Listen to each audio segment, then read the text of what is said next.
할렐루야. 하나님의 크신 사랑이 이 아침에 우리 가운데 가득한 줄 믿습니다.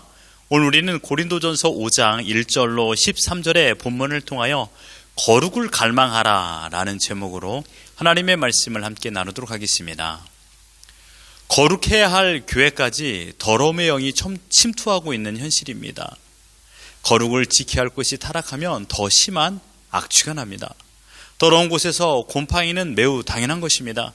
하지만 깨끗한 곳에 오물이 쌓이면 데미지는 더 심합니다. 교회는 거룩해야 하는 곳입니다. 신앙의 생명력은 순전함과 진실함입니다. 반대로 순전함과 진실함을 상실하실 때 아무런 능력이 신자에게서 나타나지 않습니다.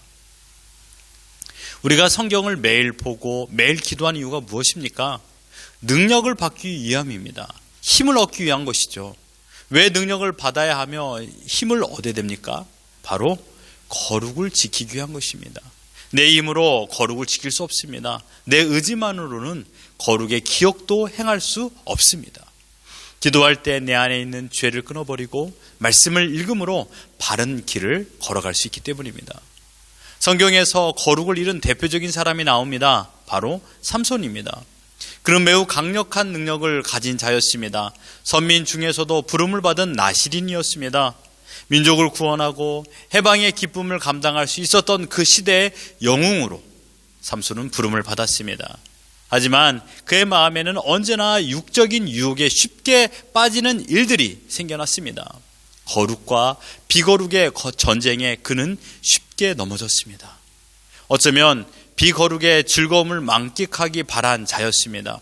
그 결과 거룩이 상실되었고 그에게 부여한 모든 능력은 머리털이 밀림과 동시에 능력도 땅으로 떨어져 바람에 흩날려 가버렸습니다.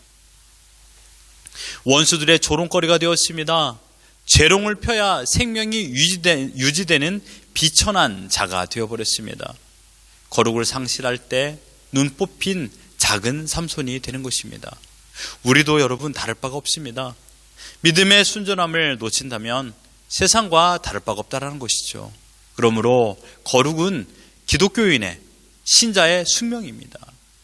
거룩은 해도 그만 안 해도 그만이 아닙니다. 거룩을 잃으면 신자는 살아도 죽은 존재입니다.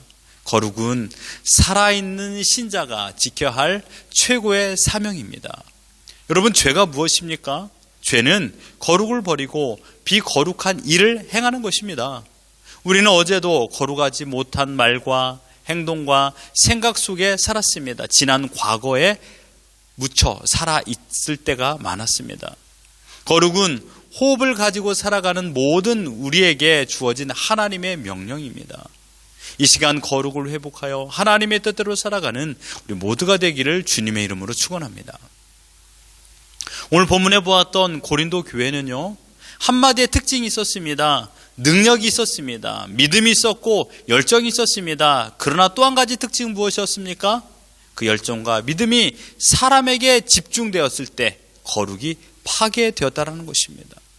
사람에게 관심을 가지게 된 결과가 1장에서 4장까지 기록된 당파 분쟁이었습니다. 당파가 나뉜 것이 문제가 아니라 당파로 인하여 상대방과 비교하는 비교의식이 팽배해졌고 서열과 순위가 평가로 일어났습니다.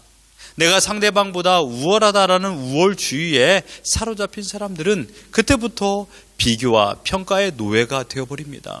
그 대상이 심지어 가족이기도 합니다. 그래서 같은 편에게까지 사랑이 아닌 경쟁으로 봉사를 하거나 헌신하는 가짜 태도를 가지기도 합니다. 결국 봉사 시간과 헌신의 강도를 통하여 하나님을 얼마나 사랑하는지를 보여주는 인간이 만든 체크리스트에 그들의 마음은 빼앗겨 버렸습니다. 그들의 마음은 거룩이 상실되었습니다. 거룩이 상실되었을 때 나타나는 또 다른 반응은 교회 밖에서도 쉽게 찾아볼 수 있습니다. 그들은요, 교회 안에서 서로 비교하고 평가였고 세상 속에서는요, 하나님이 보이지 않다라고 생각하며 하나님이 없는 곳에서 세상의 즐거움을 만끽하며 살았습니다. 그런데 여러분, 하나님이 보지 못하는 곳이 어디 있습니까? 모두 다 하나님은 보고 계십니다. 그 말은 곧 그들은 하나님을 인식하지 않고 세상 속에서 살았다라는 것입니다. 세상의 즐거움에 잦아들어 그들의 마음까지도 빼앗기며 살았습니다. 무엇이에요? 쾌락이에요. 신자가 방황을 하거나 하나님을 떠날 때 나타나는 처음 상태가 쾌락입니다. 그 이유는 하나님을 두려워하지 않기 때문입니다. 하나님의 말씀이 생각나지 않았습니다. 예전에는 하나님이 삶의 주인이었으나 그 주인이 하나님이 아니라 만족의 신이 마음을 장악하게 되어버린 것이죠. 삶의 기준은 이제 하나님이 아닙니다. 만족을 위하여 부지런히 일을 합니다. 만족을 위하여 억지를 쓰기도 합니다. 만족을 위하여 거짓을 행하기도 합니다. 여러분, 거룩은 해야 할 것과 하지 말아야 될 것을 정하신 하나님의 기준입니다. 우리에게 거룩하라고 명하시는 하나님의 말씀에 아무런 반응을 보이지 않는다라면 우리는 거룩에 대한 좌표가 사라진 것이요, 그 결과 신자는 신자다움의 모습은 없어지고 세상 사람과 다를 바 없는 존재가 되어버립니다. 끝내 자신의 결정은 마음이 시키는 대로, 자신의 정욕이 시키는 대로 따라가게 되어 있습니다. 그 마음의 주인이 하나님이 아니라면 나의 모든 행동은 만족의 신의 명령에만 따르게 되었습니다. 지금 내 행동의 주파수가 어디에 맞춰져 있는가를 점검하셔야만 합니다. 하나님이 아닌 세상이라면 우리는 결코 거룩의 삶을 살아갈 수 없습니다. 우리는 세상에서 부름을 받은 하나님의 백성입니다. 여러분, 이 사실 믿습니까? 하나님의 부름을 받은 기준을 가진 자들이라는 것입니다. 하나님의 부름을 받았다라는 것은 하나님을 나의 주인, 곧 나의 아버지로 모시고 살아가는 자라는 것을 말하고 있습니다. 우리는 갈라디아서 2장 20절의 말씀을 잘 암송하고 또한 잘 알고 있습니다. 내가 그리스도와 함께 십자가에 못 박혔나니 그런즉 이제는 내가 산 것이 아니요 오직 내 안에서 그리스도께서 사신 것이라.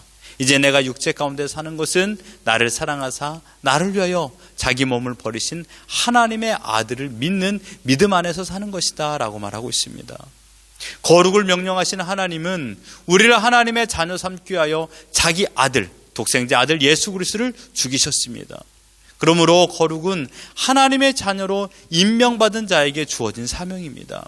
이것은 결코 엄한 명령이 아니라 하나님의 자녀만 누리는 특권입니다. 하나님께서 우리에게 거룩하라고 말씀하셨습니다. 그러나 이 거룩은요, 말씀으로 지키는 것으로 끝이 아니라 나를 지키는 유일한 마지노선입니다. 하나님의 놀라운 은혜를 경험하는 통로이기도 합니다. 하나님을 찬양하는 삶이라고 대변할 수도 있습니다. 거룩한 삶은 나의 만족을 위해 지키는 것이 아닙니다. 거룩한 삶을 살려고 몸부림치고 죄에 대하여 절교를 선언하고 주님의 뜻대로 사는 것 자체가 하나님께 영광이라는 것입니다. 거룩의 결과가 아니라 거룩은 통째로 모든 과정까지도 하나님께 영광이 되는 것입니다. 거룩의 열매를 맺기 이전에 거룩한 삶을 살기 위한 동기와 과정이 중요합니다. 그래서 기독교는 언제나 결과가 중요한 것이 아니라 동기와 과정이 더 중요합니다. 왜냐하면 동기와 과정이 거룩하면 거룩한 열매를 맺는 것은 너무도 당연하기 때문입니다. 사랑하는 성도 여러분, 여러분의 삶의 기준은 무엇입니까? 새파랗게 살아있는 나 자신입니까? 우리는 나 자신에게 심한 배신을 당한 적이 한두 번이 아닙니다. 내 속에 있는 죄로 뒤범벅이 된 내가 나를 유혹하고요, 믿음을 지켜나가기 위한 나의 발걸음을 내 자신이 방해합니다. 하나님의 뜻을 따라 살아가는 것을 방해하죠. 이 시간 우리는 거룩한 결단이 있어야 됩니다. 삶의 기준을 거룩으로 두시는 것이고 거룩을 갈망하는 것입니다. 고린도 교인들은 지금의 삶의 기준이 거룩에서 멀어졌던 결과로 세상의 유혹 앞에 무너져 버렸습니다. 그 죄악이 무엇이었습니까? 그것은 음행이었습니다. 고린도 교회가 있었던 고린도 지역은 상업이 흥행한 항구 도시입니다. 항구 도시의 특징이 무엇입니까? 음주감으로 도시 전체가 가득하다는 것입니다. 도덕적으로 문란하였습니다. 해야 할 것을 하지 않고 하지 말아야 될 것을 서슴지 않고 일삼는 도시였다는 것이죠. 뿐만 아니라 그 지역의 우상이었던 미의 여신 아프로디테, 흔히 비너스라고 말하는 로마 신이 있었습니다. 아프로디테의 아들이 바로 에로스였습니다. 아프로디테의 조각상을 보십시오. 아름답습니다. 모두가 부러울 만큼의 미를 가졌습니다. 아프로디테를 우상으로 기도할 때 음행이 허용되었고 극심한 타락이 그 순간 일어났습니다. 일부 고린도 교인들은 그리스도 예수 안에서 우리는 모든 것을 할 수 있다, 그것이 주님이 주신 자유다 라고 자신들의 죄를 정당히 하게 말씀을 이용하게 되었습니다. 성적 타락이 거룩의 능력을 상실한 교회에 침투하는 것은 너무나도 자명한 일이었죠. 고린도 교회에는 두 가지 기류가 흐르고 있었습니다. 그렇다고 거룩한 그룹과 그렇지 않는 그룹으로 나눠진 것이 아닙니다. 한 사람의 마음이 두 기류로 나눈 것입니다. 고린도 교회 모든 성도들이 그랬다라는 것입니다. 하나님을 잘 믿고 따르려는 마음, 그리고 두 번째는요, 세상을 사랑하고 육신의 쾌락을 통하여 만족을 누리려는 마음이었습니다. 그래서 고린도 교회에서는 서로가 서로에게 죄를 범하였음에도 불구하고 아무런 조치를 취하지 못했습니다. 왜냐하면 모두가 동일한 쾌락의 죄를 범하였고 또한 쾌락의 죄를 일삼고 있는 사람이 자신의 가족이었기 때문입니다. 고린도 교회를 보면 이 말씀이 생각납니다. 누가복음 6장 39절에 소경이 소경을 인도할 수 있느냐? 둘이 다 구덩이에 빠지지 아니하겠느냐? 고린도 교인들은 모두가 소경이었습니다. 누가 누구를 이끌어갈 수도 없는 소경이었죠. 끝내 구덩이에 빠지게 되는 것입니다. 바울은 심각한 죄를 범하는 자들 향하여 오늘 본문 13절에서 이렇게 말씀했습니다. 밖에 있는 사람들은 하나님이 심판하시려니와 이 악한 사람은 너희 중에서 내쫓으라. 거룩을 떠나 세상의 가치관을 가지고 살아가는 자들이 누구인가를 본문 9절과 10절에서 말하고 있습니다. 음행하는 자입니다. 탐하는 자입니다. 속여 빼앗는 자입니다. 우상 숭배하는 자입니다. 모욕하는 자입니다. 술 취하는 자들입니다. 이러한 자들의 결과 고린도전서 6장 9절에서 이렇게 말하고 있습니다. 불의한 자가 하나님의 나라를 위협으로 받지 못할 줄을 알지 못하느냐. 여러분, 여기서 말하는 이 불의한 자, 이 특징이 무엇입니까? 음행, 음탐, 속이고 우상 숭배하고 탐하고 또한 술 취하는 것, 모욕하는 것, 이것은 끝내는요 자기 만족입니다.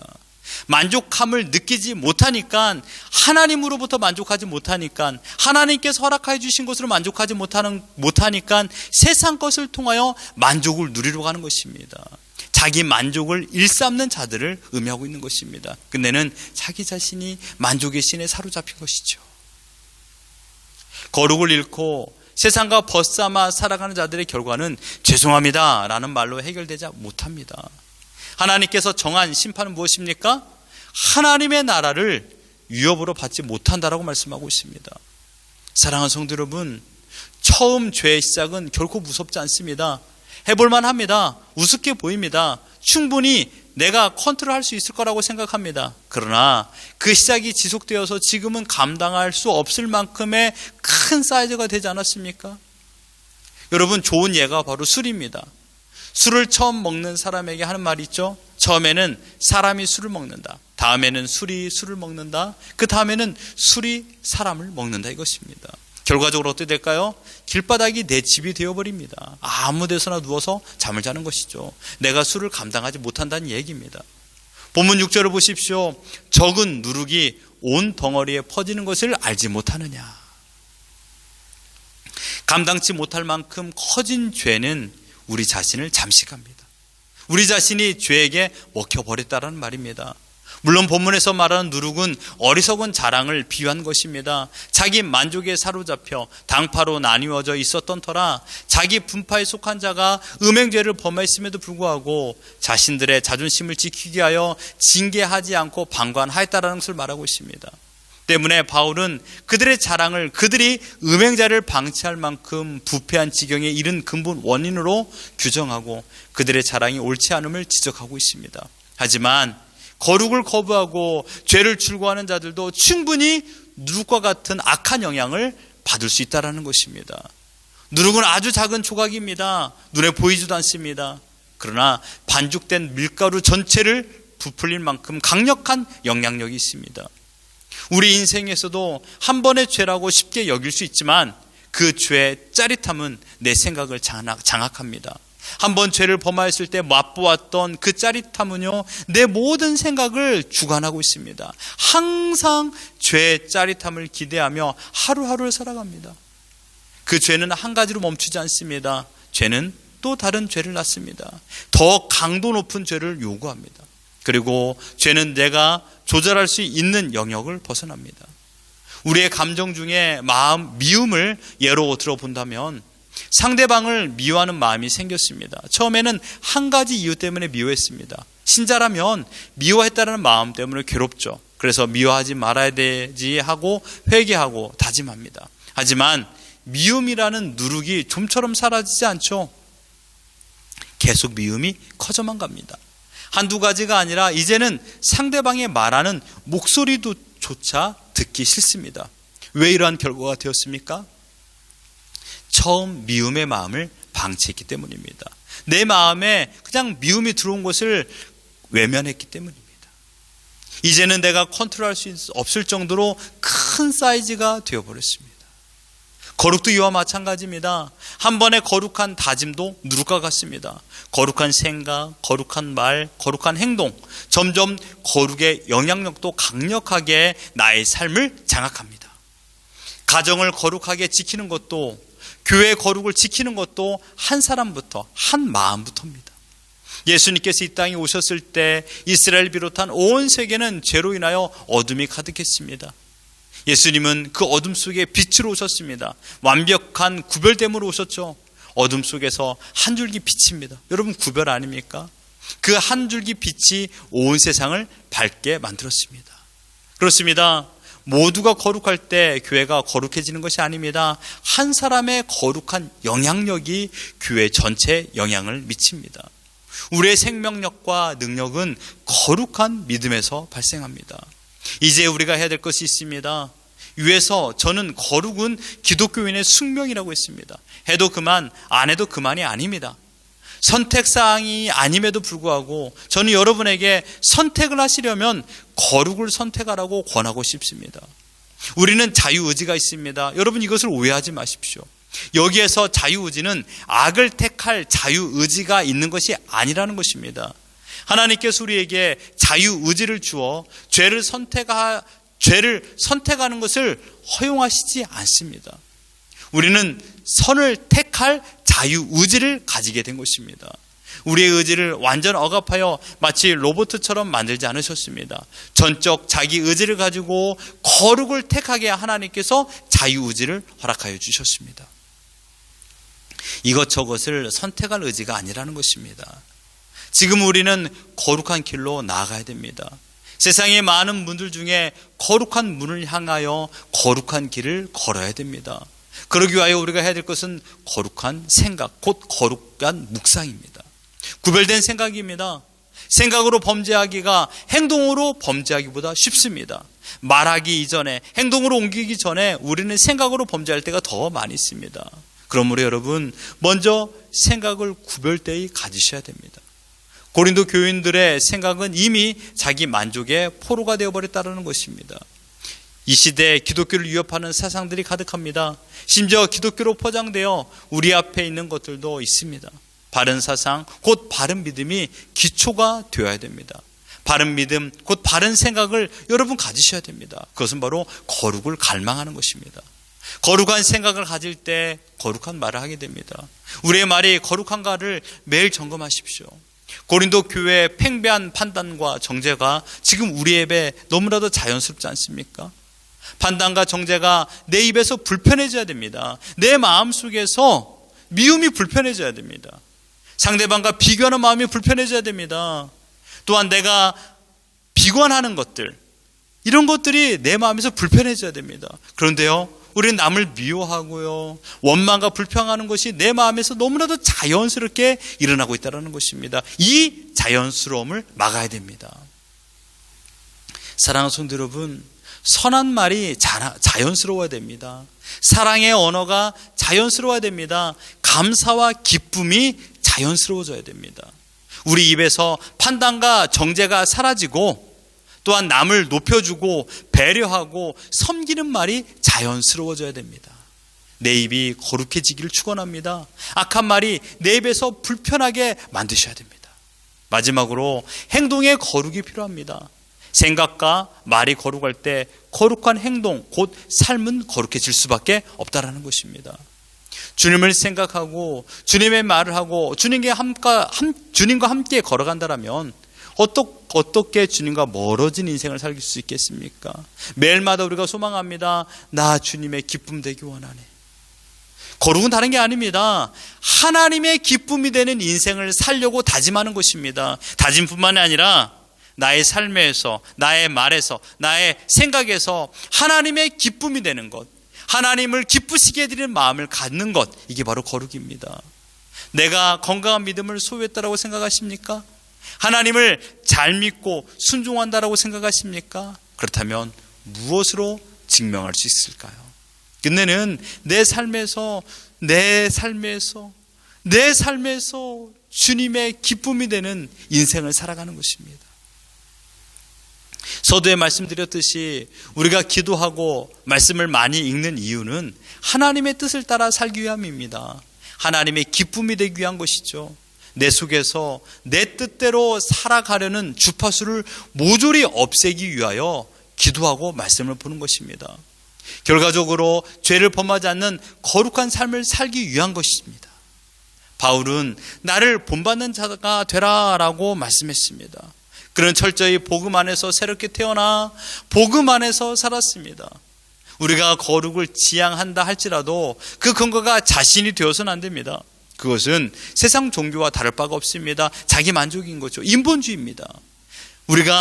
우리 주위에 있는 사람들 중에 예수님을 믿지 않는 자들죠. 너무나도 거룩하고 순결한 삶을 살아가는 사람 많이 있습니다. 그 중심에는요, 자기 자신이 있는 겁니다.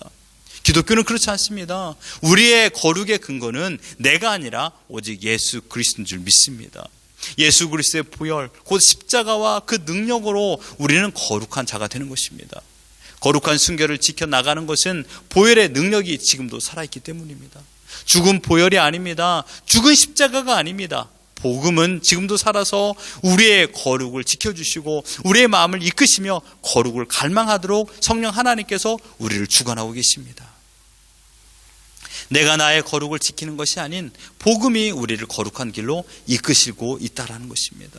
사랑하는 성도 여러분, 우리가 해야 될 것은 무엇일까요? 하나님의 말씀에 순종하는 것입니다. 그래서 우리가 매일마다 선택하는 인생 가운데 거룩을 선택하는 것입니다. 나의 만족과 쾌락과 향락과 정욕을 선택하는 것이 아니라 하나님의 뜻을 선택하는 것입니다. 그 하나님의 뜻을 선택하며 그 길을 걸어가는 것이 바로 거룩입니다. 거룩은 구별입니다. 세상 사람과의 구별이 나타나는 것입니다. 2022년 거룩한 삶을 사십시오.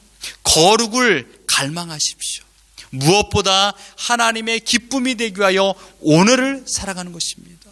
그 기쁨의 인생으로 매일마다 하나님과 동행하며 살아갈 적에 우리는 거룩한 삶을 살게 될 것이고 2022년도에 거룩의 열매를 많이 맺히며 하나님의 기쁨이 되는 우리 모두가 될 줄 믿습니다. 이러한 은혜로 오늘을 살아가는, 올 한 해를 살아가는 우리 모두가 되기를 예수 그리스도 이름으로 축원합니다.